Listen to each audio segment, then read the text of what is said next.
OpenAI just handed Amazon a weapon against Microsoft. And that's only the beginning of today's news.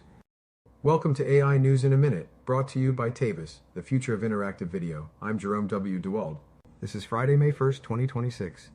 OpenAI and AWS announced a sweeping enterprise partnership at the What's Next with AWS event in San Francisco. OpenAI models, codecs, and co-developed managed agents are now coming to Amazon Bedrock, effectively ending OpenAI's exclusive cloud relationship with Microsoft. Here's the plot twist no one saw coming. Elon Musk, who is actively suing OpenAI, just confirmed that xAI used OpenAI models to train Grok through model distillation. The admission surfaced during the ongoing OpenAI trial. Make it make sense.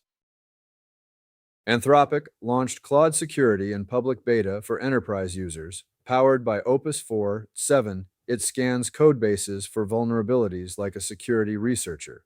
Meanwhile, the White House is pushing back on Anthropic's plan to expand access to its most powerful model, Mythos, citing national security. Anthropic is reportedly weighing a funding round that would value the company at over $900 billion. That would make it one of the most valuable private companies in history. Investor appetite for frontier AI is not slowing down.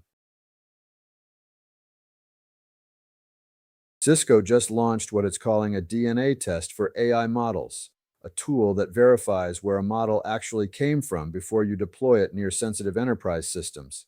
In a world of opaque AI supply chains, provenance verification is becoming a serious business. That was your AI News in a Minute with Jerome W. Duwald. Stay ahead in the AI race. Leave your thoughts about OpenAI's end of Microsoft Cloud exclusivity in the comments, give this video a like, and hit subscribe so you don't miss tomorrow's AI News in a Minute.